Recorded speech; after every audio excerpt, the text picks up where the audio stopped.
Welcome to Uriah Heep, the Magician's Podcast. I'll be covering every studio song the band has recorded and every bonus track that I can find.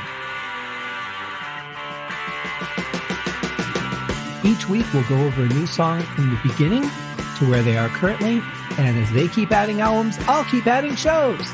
Let the deep dive party begin. In the magic garden, some were singing, some were dancing.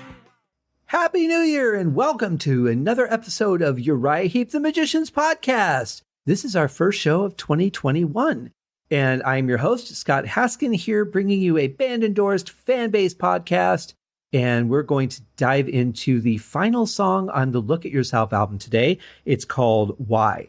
There is no question mark after that, the word in the title, so it's just Why. And there are two versions that we're going to go over the full versions of today because they're vastly different in mix, and there's some differences in the edit. The first version is actually on the extended edition of Look at Yourself, and that is listed as the Look at Yourself outtake version. The other version is actually on Demons and Wizards and is listed as the previously unreleased extended version, which is interesting because it's actually shorter. It has the whole beginning cut out that the original album track that didn't make it to the album had. So what we have is we have an unreleased album track and a previously unreleased extended version of a previously unreleased album track. Kind of weird. This is kind of a bittersweet thing, though, because we see that this is the last song that Paul Newton and Iain Clarke are a part of in the band.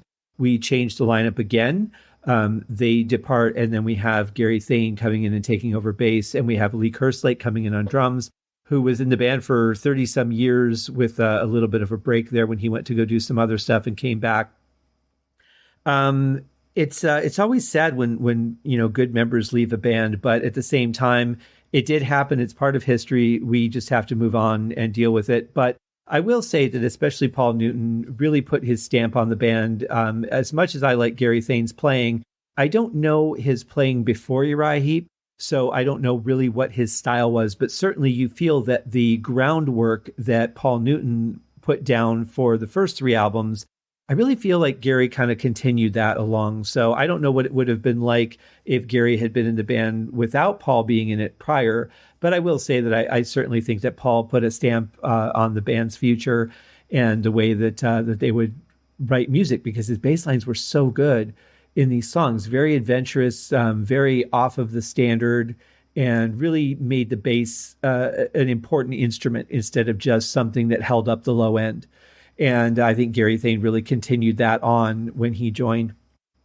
So it's sad to see, but it's also some good stuff because we get some good members in here as well that will be a part of the lineup for a while and enhance the career.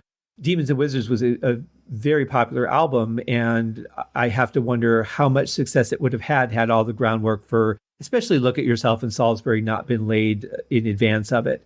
So, there's no way to tell ever, but that's just something that I always find interesting. So real quick, before we get into the song, I just want to remind everybody where you can find us. I mean, obviously you found us if you're listening to the sound of my voice right now, but there are other avenues that may also be interesting to you. You can find us on Facebook at facebook.com/Uriah Heep Podcast. You can find us on Twitter at Heep Podcast and Instagram at Uriah Heep Podcast. And those accounts are starting to grow nicely. I'm happy. And if you have anything for me, you can email me directly at uriahheeppodcast@gmail.com. I answer that myself. Hopefully, I think I've caught up with all the emails so far, and I will get back to you as soon as I possibly can. This is a bit of a crazy time of year, so responses may be a little slow, but I will get back to you. Also, thanks to everybody who's left ratings and reviews. Please continue to do that. It really helps the show. It helps other people find the show that might enjoy it like you do. I'm assuming that you do because you're listening, or maybe this is the first show that you've listened to. And if it is, you've picked a really weird track to start with. Speaking of really weird tracks to start with, let's get right into it. So here is the Look at Yourself outtake version of the song, Why?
Well, we're already almost a minute and 10 seconds into the song before we get to the vocals, and you're kind of getting a feeling for where it's going to go, at least for now. We all know that Uriah Heep very rarely just lets things sit without making some sort of dramatic change or a series of changes at some point in a song, which is one of the things that I really love about their music.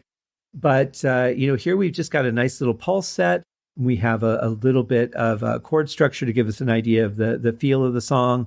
But I like that little bass drum fill, and then the volume swells on the guitar are really nice too.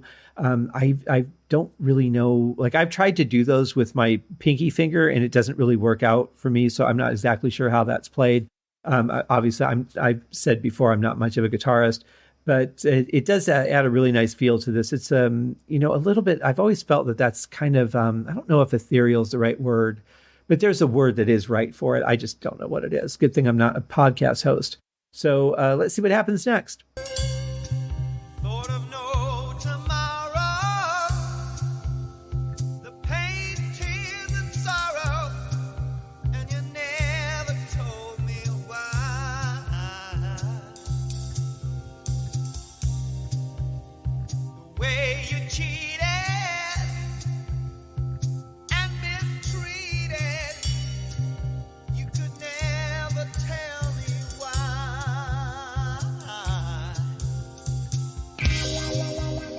But I'm gonna find out.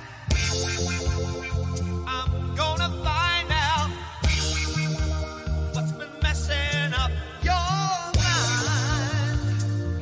Messing up your mind.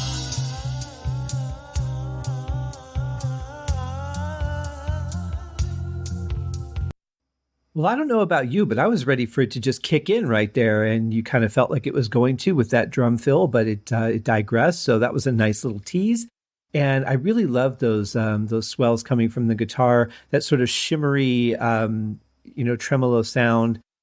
We've heard it quite a bit, and it really works in this song too.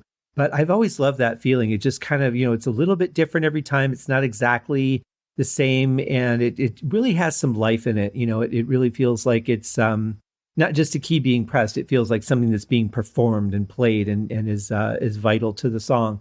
So good choice to put that in, I think.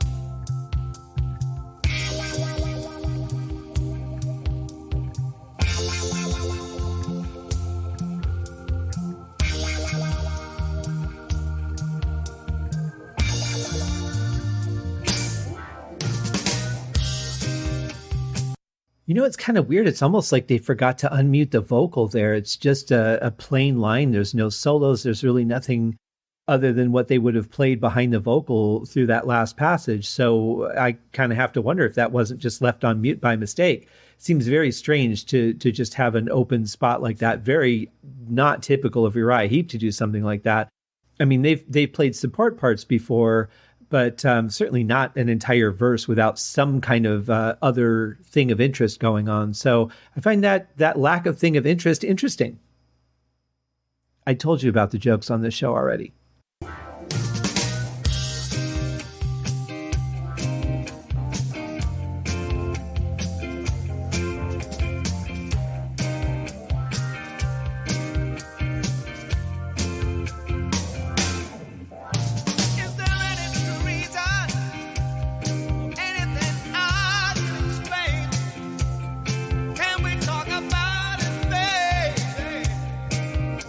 Together again.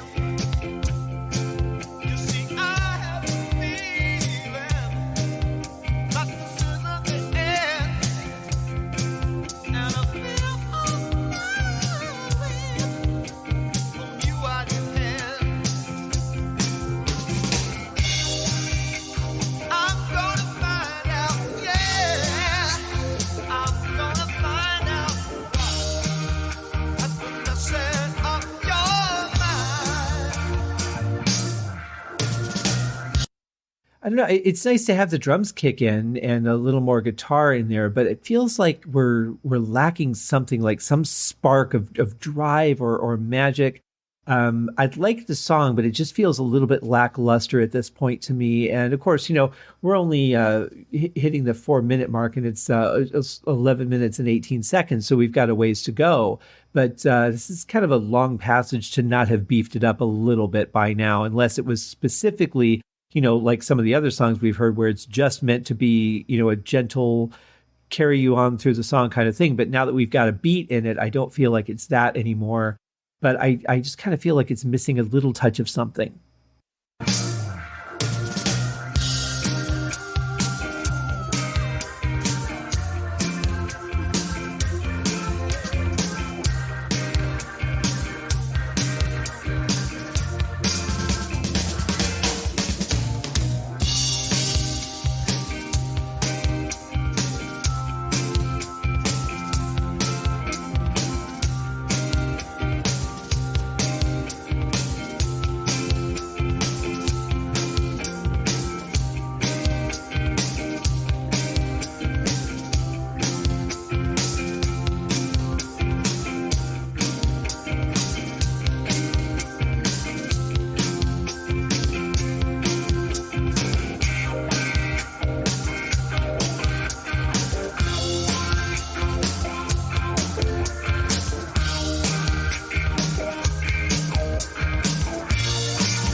I know, it's missing some spice.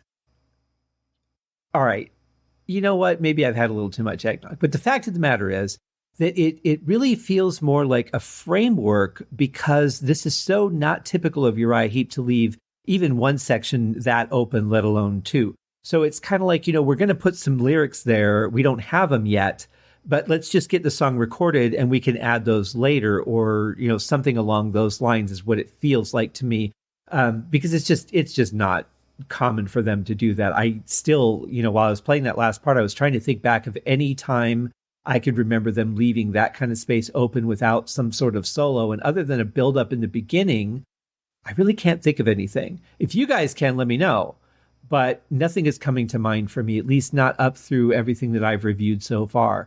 And that's, 3 full albums. So this is definitely interesting. I definitely feel a lack of lyrics. And in the other version, I know that there are more lyrics, which really kind of just solidifies that possibility for me. And it would certainly be understandable when they were doing these sessions to say, you know what, I think we have something here, but it's not going to fit on this album and it's not done. Let's hang on to it, though. Maybe it's something that we can use in the future. And then, tried it again while they were working on Demons and Wizards, or, maybe they had done a couple of versions of it and shelved it for now. I'm not sure. But for that second take to come out on Demons and Wizards is kind of interesting. So I don't know. Maybe there's some more insight that I don't have on as to why all this came about. But that's kind of where I'm at with it. This is not really a finished song. This is really just a decently solid framework.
So for those of you who didn't get the joke at the last break, Spice was the name of the band that Uriah Heep was before they became Uriah Heep. And if you're new to the Heep universe, you may not be aware of that. So that otherwise would have probably sounded like a ridiculous thing to say. It may have sounded like a ridiculous thing anyway, but certainly more ridiculous if you didn't understand the connection to the word Spice and the words Uriah Heep. So that's that. But I like this section. It's nice. We've got sort of a really experimental keyboard solo here. Nothing that shines too much. Just kind of, I feel like it was, maybe feeling out what to play here, just giving it a run through, or maybe, hey, what can I do differently during the verses? Nothing that really felt like a full on solo. But I really like what the drums and bass are doing here, keeping it moving. Of course, the guitars, continuing with that with that really good powerful sound, but not overshadowing. It's definitely unbalanced on the mix side, with the keyboards being as buried on the right as they are. The guitar is more powerful, and normally when the guitar is playing something more rhythmic and supporting, that would be turned down in the mix, and the keyboards should be a little bit louder so that they are the thing that you pay the most attention to. It's almost like you have to turn your head and guide it to the keyboard to be able to really pay attention to what it's doing. Kind of a weird section for sure, but I think that the more I hear, the more it solidifies my theory that this was really just a work in progress and wasn't ready to be recorded, a final version and released at this point.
Okay, so now we're getting somewhere. Now I feel like the song's kind of coming together. The guitars definitely feel like they've found a space in the song, maybe not what they're going to do finally, but really came, out of the gate going, okay, I kind of know generally where I want to be. I feel that in the beginning of this last section, that end of the keyboard solo actually started to feel like, hey, I found my place, guys. Oh, I'm out of time. It's time for the guitar solo, which I found kind of funny. But apart from that, yeah, I feel like things are kicking up a little. The mix is definitely off balance for me. The drums are way too loud, a little too much reverb. But when you're mixing a demo or, just like a scratch version for people to listen to and learn from, hey, I'm going to give you the scratch version so you can work on your solos or listen to this and see what it needs kind of thing.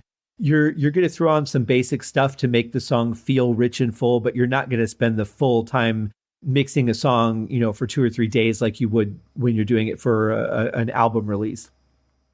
So it's going to sound a little raw. It's going to sound a little off balance. I think the guitars are too loud compared to the keyboards, so you don't really get the full effect of what the keyboards are playing in the solo, whereas the guitar, you definitely can hear every note. And, the drums are a little bit too loud, almost burying the bass guitar as well. So it's tough, that part of it. But I really am liking the song. I think it definitely has a lot of potential here, and I'm curious to really listen to the full other version too.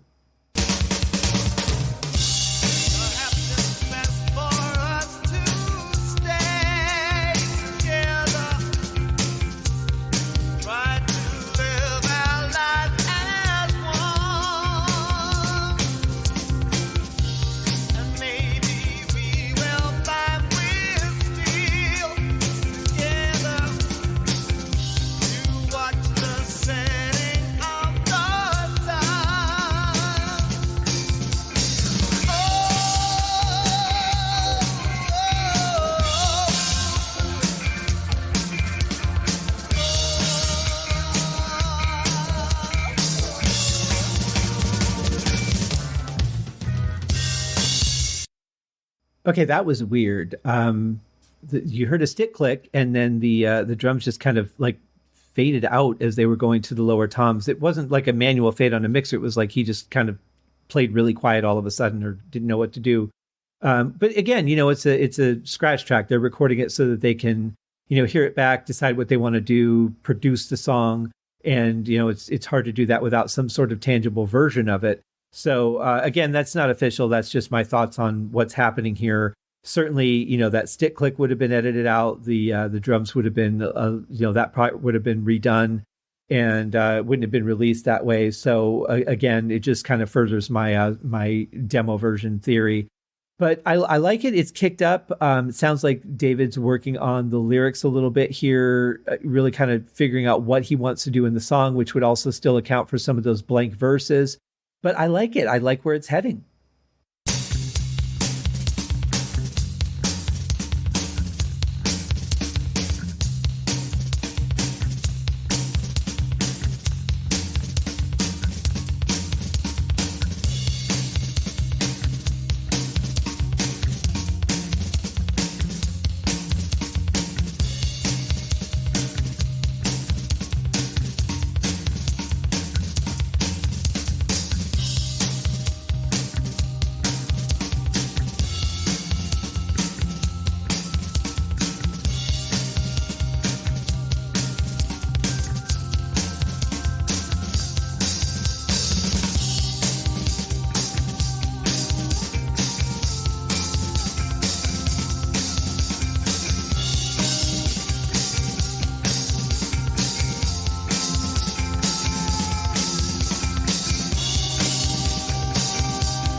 So I feel like in this section, they're trying to maybe work out some ideas for harmonies or maybe even a different style of vocal line, but harmonies wouldn't surprise me.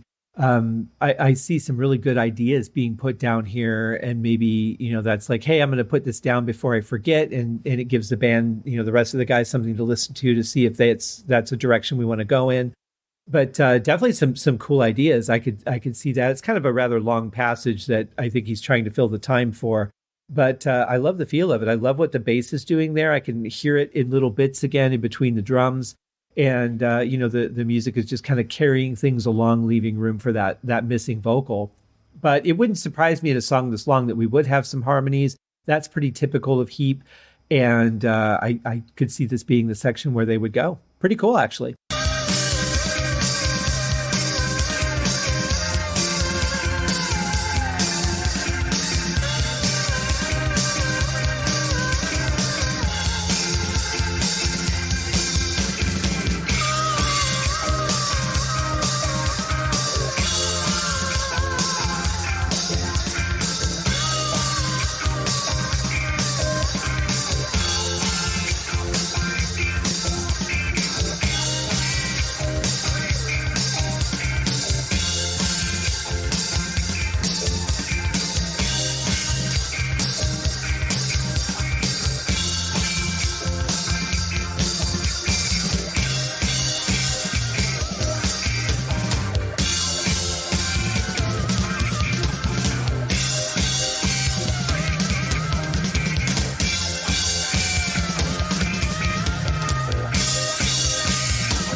Man, that is some great drumming by Iain Clarke there. Really like what he's playing. Love the work he's doing on the snare. A lot of those one-handed buzz rolls that he's playing throughout the song that I didn't mention earlier and meant to. But some really good drum stuff on this song. And, aside from the fact of the volume balances, it really sounds good. It really does.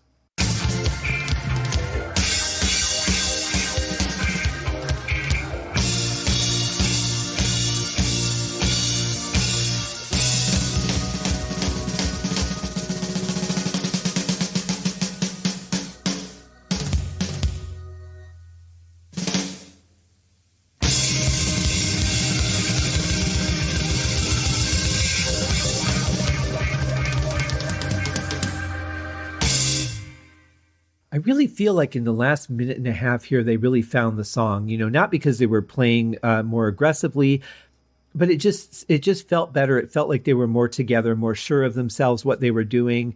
And it's almost like I wish they would have said, okay, wait a minute, scratch that. Let's just re-record it right now while we've got this momentum and do it. But then, of course, they would have had to digress back to the gentler side of the song. And that, might have lost it. But they were definitely more at home working on this particular recording in the last couple of minutes. Pretty cool song. And, now that I think about it, okay, so here's the way that I do it. When I'm getting ready to start another album, like a week before I'm getting ready to jump on the next album, what I'll do is I'll take all the lyrics that I have and I will check each song and make sure that I have all the lyrics correctly. And there were all these extra lyrics and I'm listening to it going, where the hell are these other lyrics? And now it makes sense because at the time I was just listening to this. I didn't realize there was another version because I didn't think I had the Demons and Wizards CD yet. But yeah, so that's what happened. And I was listening to it going, okay, well, I don't know where all these lyrics are that are on the sheet, but they're not in the song, so I'm going to cut them out. So I think what I'm going to do, looking at the time here, we're coming up on 28 minutes. It's an over 11 minute song. I know the other version's a little shorter because they cut down the intro, but I think I'm just going to do that as a separate episode like I did with Salisbury so I can keep these episodes down, around a half hour-ish or so, and there's no way I can squeeze that in the next minute.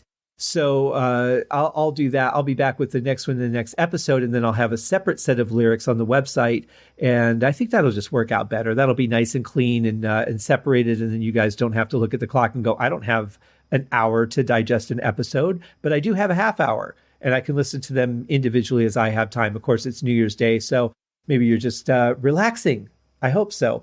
Thanks for joining me on this one. I will be back. Well, you'll probably already see it on your player. It should be listed as part 2 or part B, however it's going to say it, but it'll be very obvious. So anyway, thank you guys. We'll see you in the next one.